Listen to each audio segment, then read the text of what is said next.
नमस्कार दोस्तों, welcome to सरकारी स्टडी बेस्ड एजुकेशन। चलिए हम जानते हैं यहाँ पे एमपीपीएससी के बारे में। और एमपीपीएससी के बारे में जानने से पहले मैं बता दूं आपको, अभी मैं आपको एग्ज़ाम की प्रोसेस यानी कि मध्य प्रदेश लोक सेवा आयोग के द्वारा जो एग्ज़ाम कंडक्ट किया जाता है एमपीपीएससी यानी स्टेट पीसीएस, ठीक है, उसके बारे में मैं सारी जानकारी दूंगा। साथ ही सिलेबस के बारे में मैं डिस्कशन करूंगा। उसके बाद हम जो है उसकी रणनीति यानी कि उसकी स्ट्रेटेजी क्या रहेगी तैयारी करने की, साथ ही साथ हम जो है नोट्स कैसे बनाते हैं और आंसर राइटिंग कैसे करते हैं, ये सारी प्रोसेस में एक एक करके आपको बताऊंगा। और यहाँ पे आपको देखने को मिलेगा मध्य प्रदेश लोक सेवा आयोग यानी कि एमपीपीएससी मेंस से रिलेटेड सारे सब्जेक्ट यहाँ पे प्रश्न पत्र फर्स्ट से लेकर 6 तक यानी कि 6 पेपर होते हैं आपके किसमें, मेंस में। उसके बाद प्री में आपके जो है 2 पेपर होते हैं। वो सारी चीज़ें मैं अभी आपको बताऊंगा। और यहाँ पे ये कोर्स जल्दी लेकर आया जा रहा है सरकार स्टडी बेस्ड एजुकेशन के प्लेटफॉर्म पर, यूट्यूब पर, ठीक है, वहाँ पे आपको देखने को मिलेगा। तो जितने भी लोग सीरियसली तैयारी करना चाहते हैं तो आप जुड़ जाइए यहाँ पे। और यहाँ पे मैं आपको सबसे पहले बताने वाला हूँ क्या एग्ज़ाम की प्रोसेस क्या होती है। उसके बाद हम देखेंगे एग्ज़ाम का सिलेबस के साथ साथ हम पीवाईक्यू यानी कि प्रीवियस ईयर के क्वेश्चन के बारे में डिस्कशन करेंगे। फिर एग्ज़ाम की स्ट्रेटेजी क्या रहेगी, किस प्रकार तैयारी करना है ताकि हमको सफलता मिल सके। उसके बाद जो है स्ट्रेटेजी तो बना लेंगे, पर हमको नोट्स बनाना बहुत ज़रूरी है। नोट्स किस प्रकार बनाना है ताकि रिवीजन के लिए हमको हेल्पफुल हो। और साथ ही इसकी मुख्य कड़ी जो होती है आंसर राइटिंग होती है। तो ये सारी स्टेप्स अगर आप अच्छे से कवर कर लोगे, अच्छे से समझ लोगे, तो आपको सफल होने से कोई नहीं रोक सकता। चलिए हम बात करते हैं यहाँ पे एमपीपीएससी यानी कि Madhya Pradesh public service commission, जिसे हिंदी में बोला जाता है, यहाँ पे आप इसका लोगो भी देख सकते हैं मध्य प्रदेश का, इसको हिंदी में बोला जाता है मध्य प्रदेश लोक सेवा आयोग। तो हम बात कर सकते हैं एक प्रकार का संवैधानिक निकाय है। संविधान तो आप जानते हैं, नहीं भी जानते तो हम पॉलिटी में पढ़ेंगे, ठीक है, संविधान तो सुना होगा। तो संविधान में अनुच्छेद के द्वारा यानी संविधान में वर्णित जो निकाय होता है उसे बोलते हैं संवैधानिक निकाय। इसे हम जो है मेंस के हिसाब से भी पढ़ेंगे और प्री के हिसाब से भी विस्तार से पढ़ेंगे आगे चलकर, इसकी टेंशन आपको नहीं लेना है। साथ ही साथ ये क्या करता है, एक प्रकार का निकाय है। तो ये पदाधिकारियों जो लोक सेवक होते हैं राज्य स्तर के, उनकी नियुक्ति से रिलेटेड ये काम करता है, ठीक है। और क्या क्या करता है, सारे काम इसके हम जानने वाले हैं। साथ ही साथ इसका जो वर्णन है भाग 14, संविधान के भाग 14 में अनुच्छेद नंबर 315 से लेकर 323 तक इसका वर्णन किया गया है। इसके साथ साथ संघ लोक सेवा आयोग यानी कि यूपीएससी जो आईएएस और जो आईपीएस वाले जो एग्ज़ाम होते हैं आईएफएस वाले, उससे रिलेटेड जो सेंट्रल लेवल की संस्था है, निकाय है, संवैधानिक निकाय। साथ ही जॉइंट पब्लिक सर्विस कमीशन और साथ ही स्टेट पीसीएस, इन सभी का वर्णन किया गया है भाग नंबर 14 में 315 से लेकर 323 नंबर के अनुच्छेद के अंतर्गत, ठीक है। साथ ही साथ हम देख सकते हैं इसकी जो स्थापना हुई थी 1 नवंबर 1956 को हुई थी। आप देख सकते हैं हमारा मध्य प्रदेश बना 1 नवंबर 1956 को, तो उसी समय इसकी स्थापना भी देखने को मिलती है मध्य प्रदेश के अंतर्गत। इसके बाद इसका हेडक्वार्टर आपको देखने को मिलता है इंदौर में, लोक सेवा आयोग का, मध्य प्रदेश लोक सेवा आयोग का। तो आपको अगर इंटरव्यू देना है या जो भी आपकी सिस्टमेटिक जो काम होगा वो होगा आपका इंदौर से, ठीक है। इसके अलावा आप देख सकते हैं इसके जो वर्तमान में अध्यक्ष है, प्रेसिडेंट है, डॉक्टर राजेश लाल मेहरा है। इसके साथ ही इसकी जो पेरेंट ऑर्गेनाइजेशन है, जैसे कि मैंने बताया, ये जो है यूपीएससी है। यूपीएससी सेंट्रल लेवल पर काम करती है और स्टेट पीसीएस आपकी स्टेट लेवल पर। जैसे कि हमारे स्टेट में अगर बात करें तो Madhya Pradesh public service commission यानी कि इसको शॉर्ट में बोला जाता है एमपीपीएससी। क्या बोला जाता है, Madhya Pradesh public service commission. चलिए यहाँ हमको बात करते हैं, देखिए इसकी एक ऑफिशियल साइट भी है Madhya Pradesh public service commission की, जिसे हम हिंदी में बोलते हैं मध्य प्रदेश लोक सेवा आयोग। इसके बारे में भी जानेंगे हम, उससे हमको क्या हेल्प मिल सकती है वो भी मैं आपको बताऊंगा। इसके अलावा आप टेलीग्राम चैनल ज्वाइन कर सकते हैं, SSW एजुकेशन PDF, इसकी लिंक भी दी गई है और डिस्क्रिप्शन बॉक्स में भी आपको देखने को मिलेगा। इसमें आप देख सकते हैं 2000 सुपर मेंबर है और इसकी लिंक भी आपको देखने को मिलेगी। चलिए एक बार मैं आपको वेबसाइट घुमा देता हूँ, थोड़ा सा मतलब वेबसाइट के दर्शन करा देते हैं। तो आपको वेबसाइट कुछ नहीं करना है, आपको एमपीपीएससी लिखना है। एमपीपीएससी लिखने के बाद आपको देखिए एमपीपीएससी मध्य प्रदेश के नाम से ये आ गया है। तो वहाँ आप देख सकते हैं Madhya Pradesh public service commission. इससे रिलेटेड आप बहुत सारी चीज़ें, मतलब आपको नोटिफिकेशन आता है, फॉर्म फिल करना है एमपीपीएससी के, जो भी चीज़ें आपको, एडमिट कार्ड है, सारी जानकारी आपको कहाँ मिलेगी, इसी वेबसाइट पर। तो इस वेबसाइट के बारे में नॉलेज होना बहुत ज़रूरी है। सबके पास मोबाइल रहता है, लैपटॉप रहता है, तो आप इसके बारे में आपको विजिट करते रहना है। इसको समय समय पर देखिए, यहाँ पे आपको व्हाट्स न्यू यानी कि न्यू चीज़ें जो भी रहती है वो यहाँ पे आपकी स्क्रॉल होते रहती है। तो आप इनको जो है क्लिक करके देख सकते हैं। इसके बारे में आपको देखना तो और देख सकते हैं। देखिए जैसे कि मैंने बताया था, देखिए अभी डॉक्टर राजेश लाल मेहरा जी जो है, जो हमारे क्या है अध्यक्ष है एमपीपीएससी के। कब ज्वाइनिंग हुई इनकी? 15, देखिए यहाँ पे 15 दिसंबर 2021 से ही अभी वर्तमान में बने हुए हैं। चलिए इनके बारे में और बाद में देखेंगे हम, जब हम आयोग पढ़ेंगे। अभी मैं बताता हूँ आपको एमपीपीएससी के बारे में। तो एमपीपीएससी के बारे में तो मैंने बेसिक चीज़ें बता दी है। इसके द्वारा जो मध्य प्रदेश में कौन कौन से एग्जाम कंडक्ट किए जाते हैं, मुख्य रूप से स्टेट पीसीएस हम देखेंगे। तो राज्य आधारित जितने भी सरकारी एग्जाम होते हैं इसके द्वारा कंडक्ट किए जाते हैं। अर्ध सरकारी, इसके अलावा न्यायिक यानी सिविल जज वगैरह जो भी एग्जाम होते हैं, राज्य वन सेवक एग्जाम होते हैं, इन सभी एग्जाम को कंडक्ट कराने का जो दायित्व रहता है मध्य प्रदेश के अंतर्गत एमपीपीएससी यानी कि एक संवैधानिक निकाय है इसका होता है। ठीक है, इसके अलावा अन्य अधीनस्थ सेवाएं, इनका आयोजन भी इसी के द्वारा किया जाता है, इंदौर के द्वारा, मध्य प्रदेश लोक सेवा आयोग। सबसे मुख्य जो परीक्षा है जिसके बारे में हम अभी विस्तार से बात करेंगे, मध्य प्रदेश राज्य सेवा परीक्षा। और इसके साथ ही एक और परीक्षा का आयोजन किया जाता है, मध्य प्रदेश राज्य वन सेवा परीक्षा। तो इन दोनों परीक्षाओं को साथ में आयोजन किया जाता है। मतलब जैसे आप अगर प्री देते हो, आपको मैं बताऊंगा अभी स्टेप, तो प्री साथ में होता है दोनों का। मेंस की अगर बात करें तो इसका सिस्टम अलग हो जाता है मेंस का, क्योंकि इसमें साइंस वाला सिस्टम होता है और इसका सिस्टम अलग रहता है। तो मुख्य रूप से हम इसकी बात करेंगे स्टेट परीक्षा की, है ना, राज्य सेवा परीक्षा की। तो यहाँ देखिए वर्ष 2017 की बात करें तो इसके बाद प्रारूप में परिवर्तन किया गया है। जैसे कि जो राज्य वन सेवा है और राज्य सेवा परीक्षा है, इन दोनों को अलग अलग पहले कंडक्ट किया जाता था, परंतु अब इनके प्रारूप में परिवर्तन करके दोनों को एक साथ यहाँ फॉर्म फिल किया जाता है। फॉर्म फिल करते समय भी मैं सारी चीज़ें बताऊंगा आपको, और यहाँ पे आगे भी हम बहुत सारी चीज़ें जानेंगे। अच्छा, राज्य वन सेवा के लिए आपका साइंस बैकग्राउंड होना चाहिए, ठीक है, और मतलब एक प्रकार से बैठने जो परीक्षा है उसमें बैठने की पात्रता होना चाहिए, तभी आप जो है दोनों परीक्षाओं में सम्मिलित मतलब यहाँ पे टिक कर सकते हो, नहीं तो आपको स्टेट परीक्षा बस देना होगा। इसके अलावा आपको एमपीपीएससी की परीक्षा देने के लिए स्नातक यानी कि ग्रेजुएशन होना अनिवार्य है। अगर ग्रेजुएशन नहीं भी है, लास्ट ईयर आपका चल रहा है, तो कुछ नियम शर्तों जो कि आयोग के द्वारा डिफाइन किए जाते हैं, उसके आधार पर आप आखिरी साल यानी कि सेकेंड ईयर आपका कंप्लीट हो चुका है, थर्ड ईयर आपका रनिंग है, तो उसमें आप परीक्षा में बैठ सकते हैं। ठीक है, अपने आप को प्रूव करने के लिए, ठीक, आवेदन फिल कर सकते हैं यहाँ पे। इसके अलावा देखिए इसको मुख्य रूप से हम एमपीपीसीएस के नाम से भी जानते हैं। ठीक है, अब लोक सेवा जो आयोग है उसके अंतर्गत जो भी एम्प्लॉय भर्ती किए जाएंगे उसे लोक सेवा अधिकारी या फिर उसे हम बोल सकते हैं लोक सेवक। क्या बोल सकते हैं? लोक सेवक, सिविल सर्वेंट बोलते हैं ना। तो एमपीपीएससी के अंतर्गत आप जो है नौकरी प्राप्त करें या यूपीएससी के अंतर्गत नौकरी प्राप्त करें, दोनों के अंतर्गत क्या कहलाएंगे?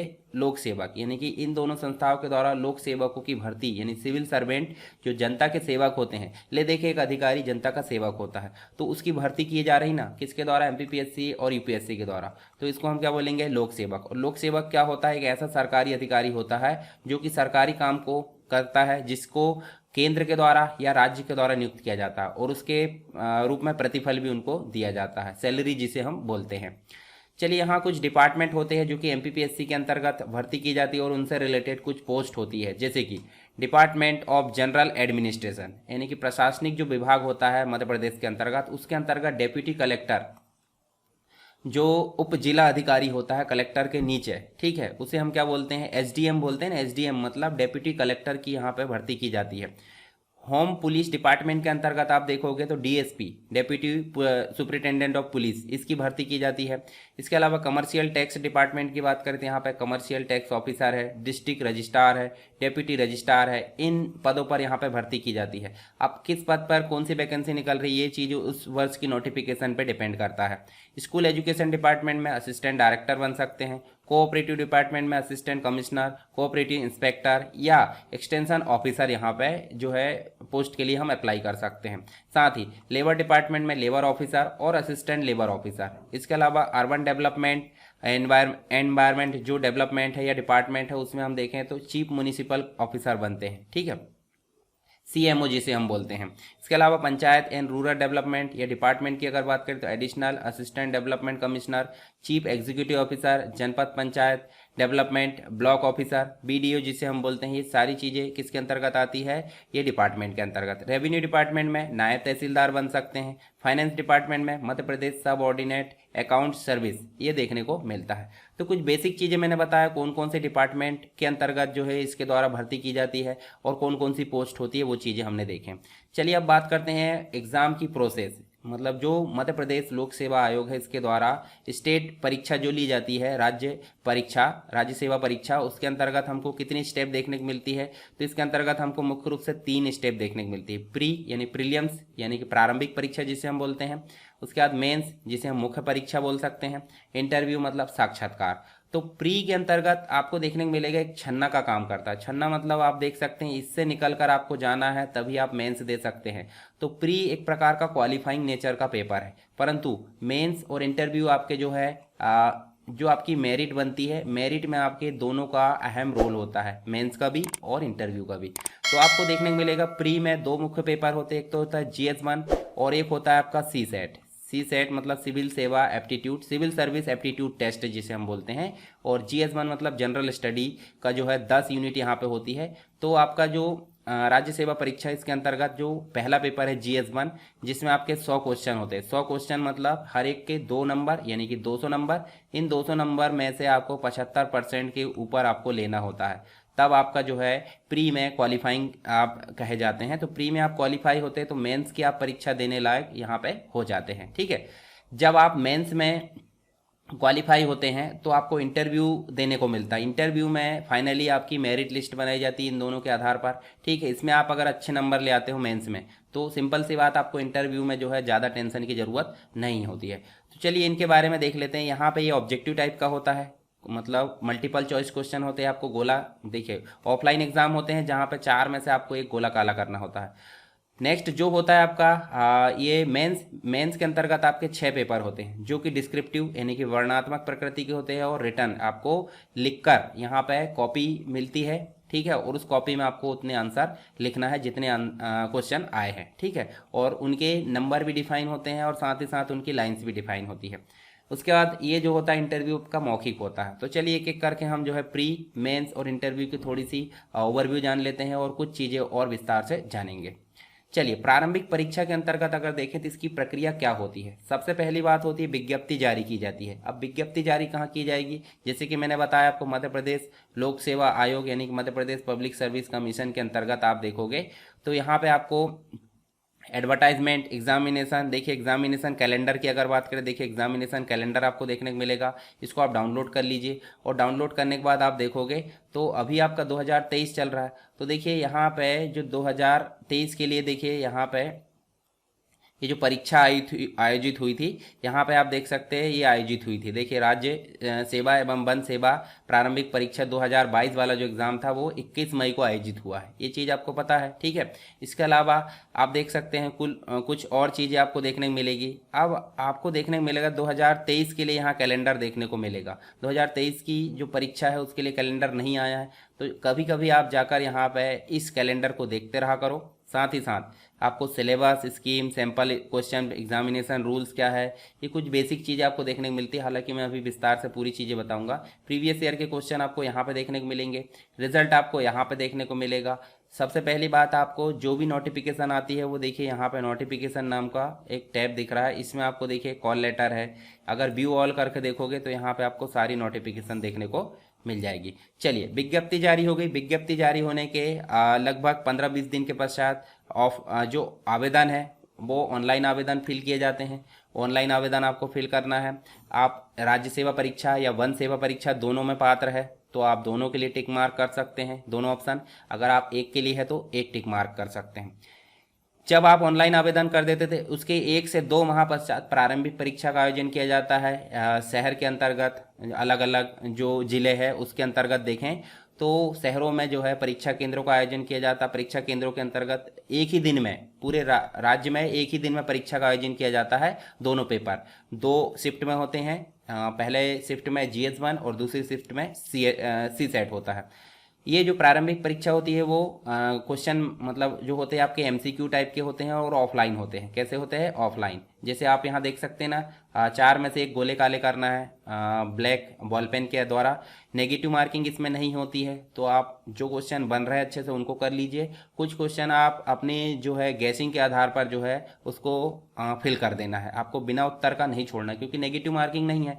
एक से अधिक गोले अगर काले करते हो एक ही क्वेश्चन में तो वो उत्तर गलत कहलाएगा, तो इसलिए गोले ध्यान से भरना है। गोले भरना भी बताऊंगा कैसे भरते हैं। आपको जब पेपर दे देते तो आपको 75 से 80% के अंतर्गत जो है मतलब इसके आसपास आपको मार्क्स प्राप्त करना है। जैसे मान लो 200 नंबर का आपका GS1 होता है और अगर आप स्टेट राज्य परीक्षा में शामिल होना चाहते हैं तो आपको 75% मार्क्स, इसका मतलब है आपको 150 नंबर यहाँ पे लेना होगा। मतलब 75 क्वेश्चन आपके सही होना चाहिए, एक्यूरेट, तब आपको 150 नंबर मिनिमम आएंगे, तभी आप क्वालिफाई होगे प्री में। उसके बाद प्रारंभिक परीक्षा जो है ये क्वालिफाइंग नेचर की होती है, यानी कि इसके मार्क्स आपके मेरिट लिस्ट में नहीं जुड़ेंगे, सिर्फ आपका एक स्टेप क्लियर करने के लिए काम आता है। अगर प्री क्वालिफाई हो गया इसका मतलब आप मेंस का एग्जाम दे सकते हैं। चलिए नेक्स्ट मैं बताता हूँ मुख्य परीक्षा के लिए क्या प्रोसेस रहती है। मुख्य परीक्षा में मुख्य रूप से 6 पेपर होते हैं, अनिवार्य रूप से 6 पेपर को आपको लिखना होता है, अलग अलग दिन होते हैं ये 6 पेपर। अब देखिए इनकी जो प्रकृति होती है वर्णनात्मक, यानी इसमें आपको टिक मार्क नहीं लगाना, आपको लिखना है। जैसे मान लीजिए पूछा गया है कि प्रस्तावना क्या है, इसको लिखिए। प्रस्तावना क्या है, इसके लिए अगर 5 नंबर का क्वेश्चन आया तो प्रस्तावना के बारे में आपको बताना है, पूरा लिखना है। हम भारत के लोग, भारत को संप्रभु संपन्न, ये सारी चीज़ें आपको प्रस्तावना के बारे में लिखना पड़ेगा 5 नंबर में, तब आपका जो है नंबर मिल पाएगा, ठीक है। जबकि प्री में क्या होता था, आपको क्वेश्चन आते थे, गोले काले करना है 4 में से 1, तो वहाँ पे ऑब्जेक्टिव क्वेश्चन होते थे, यहाँ पे आपको डिस्क्रिप्टिव देना है। इसमें आपको 3 कैटेगरी में क्वेश्चन देखने मिलेंगे। मुख्य रूप से आपको 5 पेपर में, 6वें में तो आपका निबंध होता है, तो अत्यंत लघु है नहीं, अति लघु उत्तरीय प्रश्न जो कि 3 नंबर के होते हैं, लघु उत्तरीय प्रश्न जो कि 5 नंबर के होते हैं, दीर्घ उत्तरीय प्रश्न जो कि 11 नंबर के होते हैं। तो इन तीनों को आपको यहाँ पे लिखना है, अलग अलग संख्या में देखने को मिलती है, इसकी प्रोसेस भी हम आगे देखेंगे। इसके बाद अधिकतम 3 घंटे यहाँ समय मिलता है, कितने पेपर में, 5 पेपर में। 6 पेपर है, 6 में से 5 पेपर में 3 घंटे, बाकी लास्ट का जो पेपर है निबंध वाला उसमें 2 घंटे आपको मिलेंगे। कितने घंटे मिलेंगे, 2 घंटे, ठीक है। इसके अलावा मुख्य परीक्षा का जो टोटल अंक होता है वो 1400 होता है। इसमें से आपको मतलब अधिक से अधिक नंबर लेने के लिए जो है कोशिश करना है। इसके लिए मुख्य रूप से मैं प्रोसेस बताऊंगा, रणनीति कैसे करना है, किस प्रकार आपको अच्छे से अच्छे अंक मिल पाएंगे।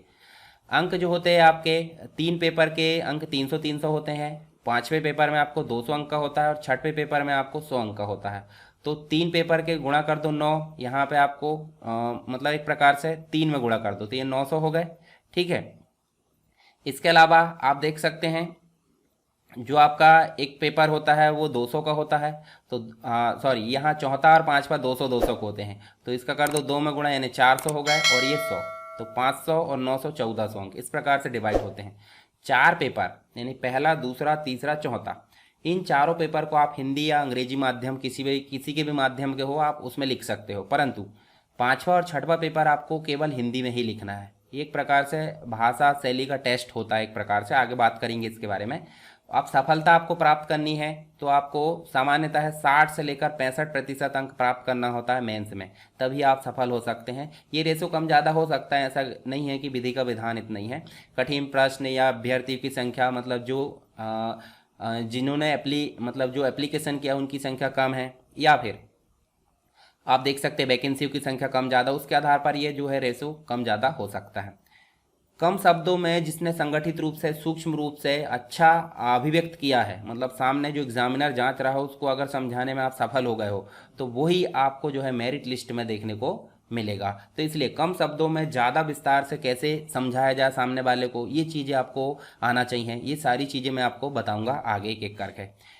अब बात करते हैं तीसरी स्टेप। 3 चरण होते हैं, प्री होता है यानी प्रारंभिक परीक्षा, मुख्य परीक्षा और साक्षात्कार यानी इंटरव्यू। इंटरव्यू का जो परीक्षा होती है उसमें मुख्य रूप से आपको मौखिक रूप से प्रश्न पूछे जाते हैं और इसमें पढ़ाई से ज़्यादा लेन देन नहीं रहता, आपके व्यक्तित्व को परीक्षण किया जाता है कि आप एक सिविल सेवक अधिकारी, सिविल सेवा अधिकारी बनने वाले हो, आपके अंदर उतनी कैपेसिटी है कि नहीं, आप प्रॉब्लम को हैंडल कर पाएंगे कि नहीं रियल टाइम पे। ये सारी चीज़ें चेक की जाती है कहाँ पर, साक्षात्कार में यानी कि इंटरव्यू में। तो मुख्य परीक्षा जब हो जाती है तो मुख्य परीक्षा के 1 माह पश्चात जितने भी कैंडिडेट को सेलेक्ट किया जाता है, 3 गुना कैंडिडेट को सेलेक्ट किया जाता है। हालांकि जैसे 500 वैकेंसी आई तो 1500 लोगों को इंटरव्यू में बुलाया जाता है, कम ज़्यादा भी हो सकते हैं ये वैकेंसी के आधार पर। अभ्यर्थियों का व्यक्तित्व का परीक्षण किया जाएगा, यहाँ पर मौखिक प्रश्न पूछे जाते हैं और मौखिक आंसर भी देना होता है। कुल अंक यहाँ पे 175 देखने को मिलेंगे, यानी कि 1400 हो गए आपके मेंस यानी मुख्य परीक्षा के, 175 हो गए आपके इंटरव्यू के, तो यहाँ पे 1575 मार्क्स आपको देखने को मिलेंगे। तो आपको लगभग 950 के आसपास यहाँ अंक प्राप्त करना, तभी आप जो है एसडीएम मतलब जो डिप्टी कलेक्टर है उसके पद के लिए यहाँ पे चयनित किए जा सकते हैं, क्योंकि जितना अधिक आप टॉप रैंक में आएंगे आपकी मनपसंद पोस्ट आपको मिलेगी। नहीं तो आप थोड़ा पीछे आओगे तो आपको जो है कोई भी पोस्ट यहाँ पे मिल सकती है। मुख्य परीक्षा और साक्षात्कार दोनों के अंकों के आधार पर क्या किया जाता है, योग कर लिया जाता है और मेरिट लिस्ट तैयार की जाती है और इंटरव्यू हो जाता है कंप्लीट रूप से खत्म। जो पूरी चीज़ें कंप्लीट हो जाती है उसके पश्चात आपको एक सप्ताह पश्चात जो सिलेक्टेड कैंडिडेट है उनकी मेरिट लिस्ट यहाँ पर जारी की जाएगी। मतलब आपका नाम आ रहा है नहीं आ रहा वो सूची में पता चलेगा। तो ये तो हमने 3 स्टेप यहाँ पर जाने कौन कौन सी प्री देखें यानी प्रारंभिक परीक्षा के स्टेप्स देखें, मुख्य परीक्षा के स्टेप्स देखें और साक्षात्कार यानी इंटरव्यू के परीक्षा के स्टेप देखें। चलिए कुछ विस्तार से और बात कर लेते हैं। प्रारंभिक परीक्षा मैंने बताया था प्रथम प्रश्न पत्र और द्वितीय प्रश्न पत्र ये एक ही दिन में कंडक्ट किए जाते हैं। ठीक है, सामान्य अध्ययन यानी कि GS1 बोला जाता है और सामान्य अभिरुचि परीक्षण यानी कि सिविल सर्विस एप्टीट्यूड टेस्ट इसको बोला जाता है, जिसे हम CSET के नाम से जानते हैं। किस नाम से जानते हैं? CSET। मुख्य रूप से क्या सिलेबस होता है सारी चीज़ें हम आगे देखेंगे। 2 घंटे का पहला पेपर होता है, 2 घंटे का नेक्स्ट पेपर होता है दूसरी शिफ्ट में। आप दोनों के लिए यहाँ पे 100 क्वेश्चन आएंगे आपको और यहाँ पे आपके 100 क्वेश्चन आएंगे। उन 100 क्वेश्चन के लिए प्रत्येक के लिए 2 अंक यानी 200 क्वेश्चन 200 नंबर और इसके लिए आपको 200 नंबर। अब यहाँ पे अगर बात करें आपको क्वालिफाई होना है तो मुख्य रूप से आपको देखना पड़ेगा कि आप राज्य सेवा परीक्षा की तैयारी में है यानी राज्य सेवा परीक्षा की लिए हो या फिर वन सेवा परीक्षा के लिए हो। तो वन सेवा के लिए आपको टोटल 400 यानी कि यहाँ पे ये दोनों का योग निकाल कर आपको जितने अधिक ले सकते वो लेंगे आप। उसके आधार पर आपकी यहाँ पे जो है क्वालिफाई किए जाएंगे यानी कि कट ऑफ बनेगा। कट ऑफ का मतलब होता है उतना मिनिमम मार्क्स जितने के आधार पर आप सेलेक्ट हो जाते हैं। उसके ऊपर है तो भी सेलेक्ट है, नीचे है तो सेलेक्ट नहीं है।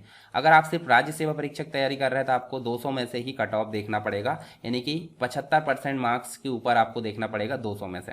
और अगर दोनों की तैयारी कर रहे हैं आप या वन सेवा परीक्षा की तैयारी कर रहे हैं तो आपको दोनों का टोटल करके जो 75% मार्क्स है वो देखना पड़ेगा, मतलब 300 मार्क्स के ऊपर आपका होना चाहिए। चलिए यहाँ पे बात करते हैं। हिंदी अंग्रेजी दोनों माध्यम में किसी में भी हो सकते हैं, हमने देख लिए। और मैंने ये भी बता दिया राज्य सेवा परीक्षा के लिए 200 में से कट ऑफ बनेगा। और सामान्य अभिरुचि जो परीक्षण है उसकी वैल्यू सिर्फ कितनी रहेगी कि आपको उसमें 40% मार्क्स लेना है। यानी कि आपको अगर बात करें 200 नंबर का है तो 200 नंबर में से 80 नंबर आ गए आपके तो आप जो है इसमें शामिल हो जाओगे। पर ज़्यादा आपको स्कोर किस में करना पड़ेगा? GS1 में। पर यदि आप राज्य वन सेवा की परीक्षा की तैयारी कर रहे हैं तो उसमें आपको 400 में से कट ऑफ बनेगा, ये आपको देखना पड़ेगा। ठीक है, इसके अलावा 75 से 80% मार्क्स लेना होगा, तभी आप जो है मतलब कट ऑफ के ऊपर आओगे यानी कि क्वालिफाई हो जाओगे मेंस के लिए।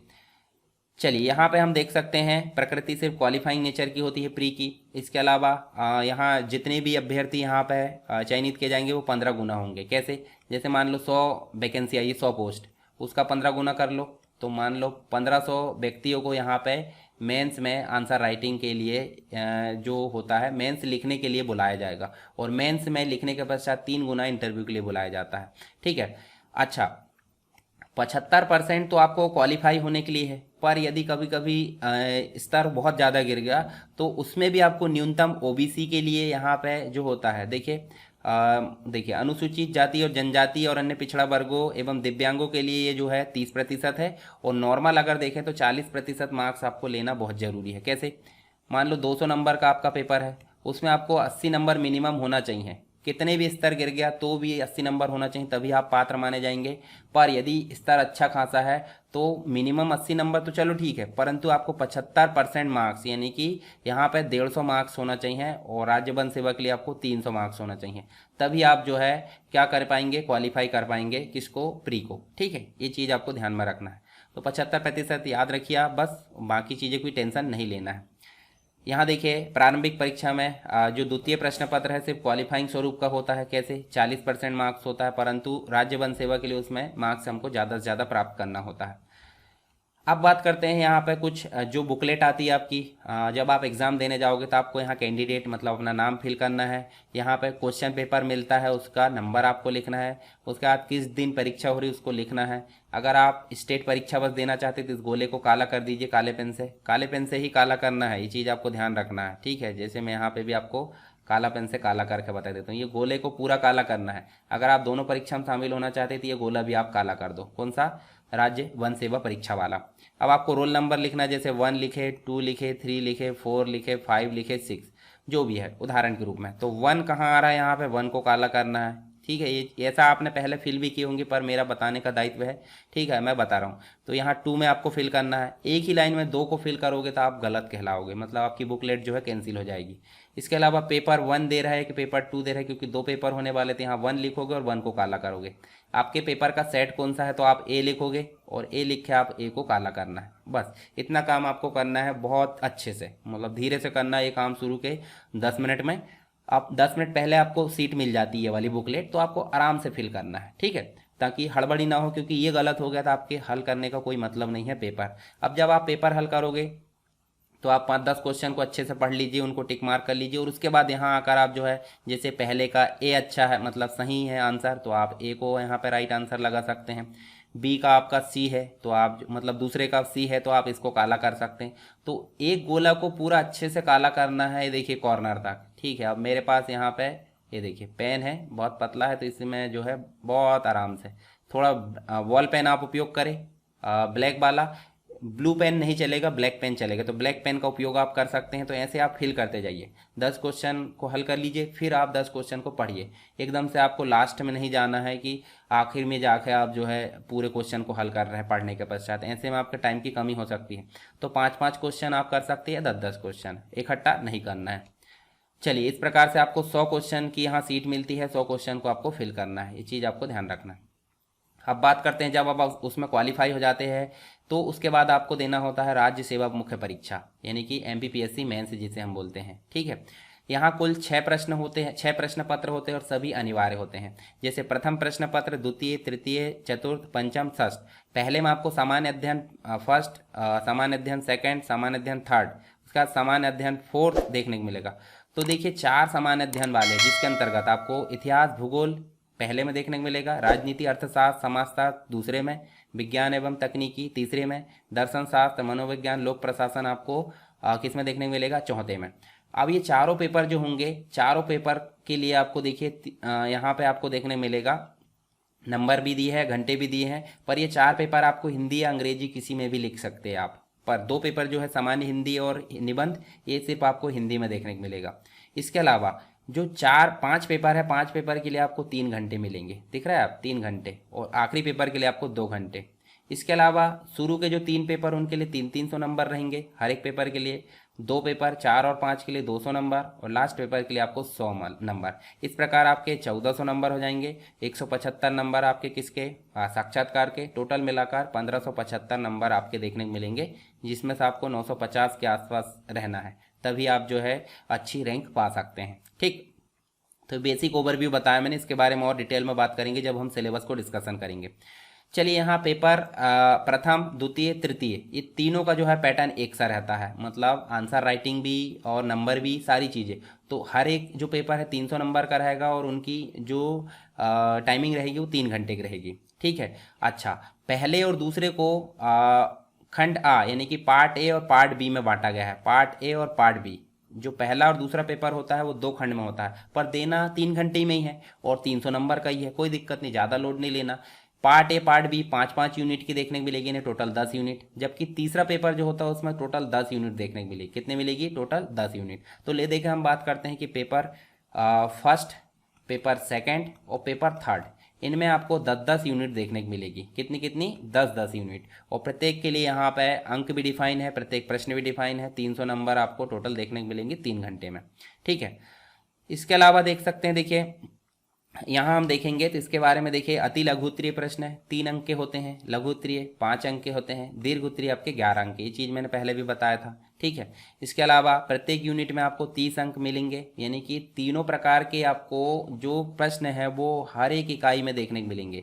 ठीक है, तो हर एक इकाई की जो वैल्यू होती है वो 30 अंक की होती है, यानी कि 5 यूनिट मिला दिया जाए तो 30 अंक, और 5 यूनिट मिला दिया जाए तो 150, यानी कि जिसमें पार्ट ए पार्ट बी है वो 150 मिलकर कितने बन जाएंगे, 300। पर जिसमें 10 यूनिट है, 10 गुणा 3 30, तो कितना हो जाएगा, 300। मतलब तीसरे पेपर की जो वैल्यू है वो 10 यूनिट 300, इसमें इस पेपर की वैल्यू भी 10 यूनिट की 300 ही है, क्योंकि अलग अलग खंड मिलाकर भी 300 ही हो रहा है। तो बस इतना ध्यान रखना। चलिए, अति लघु उत्तरीय प्रश्न कितने शब्दों में लिखना, लिखने की बारी होती है। 10 शब्द एक पंक्ति, यानी कि वहाँ बुकलेट में लाइन्स आती है उसके आधार पर, ठीक है। लिखना भी बताऊंगा मैं आगे चल के। लघु उत्तरीय प्रश्न 50 शब्द या 5 से 6 लाइन में आपको लिखना है। दीर्घ उत्तरीय प्रश्न आपको 200 शब्दों में लिखना है, 1 पेज 2 पेज, यानी 2 पेज में आपको लिखना है, ठीक है। यहाँ आप देख सकते हैं, देखिए आप देखोगे तो चौथे पेपर में आपको, चौथा पेपर मतलब एथिक्स वाला, नैतिकता वाला, तो उसमें आपको 200 नंबर का मिलेगा 3 घंटे में। तो ये भी आपको 5 इकाई में देखने को मिलेगा, जिसके अंतर्गत आप देखोगे तो देखिए यहाँ पे 5 आपको अति लघु उत्तरीय प्रश्न देखने को मिलेंगे इसके अंतर्गत, 2 आपको लघु उत्तरीय प्रश्न देखने को मिलेंगे और 1 दीर्घ उत्तरीय मिलेंगे। तो जो अति लघु उत्तरीय है उसके लिए 2 अंक मिलेंगे, यानी कि 5 गुणित 2 बराबर कितने हो जाएंगे 10। और लघु उत्तरीय के लिए आपको 5 अंक देखने को मिलेंगे, यानी कि आप देख सकते हैं 2 गुणित 5 बराबर कितने हो गए 10। और 20 अंक का आपका दीर्घ उत्तरीय प्रश्न देखने को मिलेगा, जो कि 1 रहेगा। तो 20 अंक का यानी कि 40 यूनिट कितने हो जाएगी चौथे पेपर में 40 अंक की। तो 40 गुणा 5 यूनिट रहती है, तो 200 नंबर ये हमारे यहाँ पे हो गए, ठीक है। लास्ट की यूनिट में आपको देखने मिलेगा केस स्टडी आती है। केस स्टडी मतलब कोई घटना दे दिया जाएगा, उसके बारे में आपके क्या विचार है। आप जिला अधिकारी हो, उप जिला अधिकारी हो, पुलिस अधिकारी हो, तो आपके क्या आप प्रतिक्रिया दोगे उसके लिए, उससे रिलेटेड चीज़ें यहाँ देखने को मिलती है, तो उसे बोलते हैं हम केस स्टडी। केस स्टडी कैसे हल करते हैं वो भी मैं आपको बताऊँगा। चलिए, यहाँ शब्द सीमा ये इसकी अलग होती है, जैसे 10 शब्द तो छोटे वाले के लिए होता है, लघु उत्तरीय ये ले एक बात होती है। केस स्टडी आपको 500 शब्दों में लिखना है, जो लास्ट यूनिट में आती है। चलिए, 5वां पेपर जो होता है हिंदी व्याकरण का होता है, 3 घंटे का होता है, जिसमें आपको अलग अलग अंक डिफाइन है। सिलेबस में भी हम बात कर लेंगे, जैसे यहाँ 25 प्रश्न आते हैं 3 अंकों के, यानी 75 नंबर के हो गए। 2 प्रश्न पूछे जाएंगे, 5 देखिए 5 अंक, यहाँ देखिए 5 अंक होगा, तो यहाँ 10 नंबर इसके होगा। तो इस प्रकार आप जोड़ोगे तो ये भी आपको कितने नंबर का मिलेगा 200। तो आपको ज़्यादा लोड नहीं लेना है कि आपको सारी चीज़ें मैं बताऊंगा आगे चल के। देखिए इस प्रकार से क्या क्या चीज़ें पूछी जाएगी, सारी चीज़ें यहाँ पे दे दी गई है। इसके अलावा लास्ट पेपर आपका होगा निबंध का, यानी कि जो ऐसे होते हैं और कुछ प्रारूप होता है उससे रिलेटेड यहाँ देखने को मिलेगा। 2 घंटे का होता है 100 नंबर का। तो निबंध एक आता है बड़ा और बाकी 2 आते हैं आपके देखिए प्रारूप लेखन, और एक छोटा निबंध आता है जो कि 500 शब्दों का 25 नंबर का होता है। तो 25 25 50 हो गए, और 50 नंबर का एक बड़ा निबंध आता है, तो टोटल मिलाकर कितने हो गए 100 मार्क्स हो गए, यानी कि 100 नंबर हो गए। तो इसके आधार पर आप निबंध कैसे लिखोगे ये सारी चीज़ें हम आगे देखेंगे अलग अलग, ठीक है। छोटे छोटे मैं आपको लेक्चर लेकर आते जाऊँगा ताकि आपको हेल्प मिल सके। तो ये बेसिक हम जान रहे हैं अभी कि क्या स्टेप्स होती है, ताकि आप नए हो तो आपको ये तो पता चल जाए कि एग्ज़ाम की प्रोसेस क्या होती है, तभी तो आप आगे बढ़ पाओगे। तो अगर आप एग्ज़ाम की प्रोसेस जान लिए, हम बात करेंगे फिर सिलेबस की, फिर उसके बाद रणनीति यानी स्ट्रैटेजी क्या रहेगी, फिर उसके बाद नोट्स कैसे बनाते हैं, आंसर कैसे लिखते हैं, आगे चल के धीरे धीरे हम सारी चीज़ें यहाँ पे डाउट आपके जो है नहीं रहेंगे। चलिए, ये तो हमने बात करें किसकी, एग्ज़ाम की प्रोसेस की। किसकी बात करें यहाँ पे हमने, जो MPPCS यानी कि राज्य सेवा परीक्षा होती है उसकी प्रोसेस क्या रहती है वो चीज़ हमने जाने।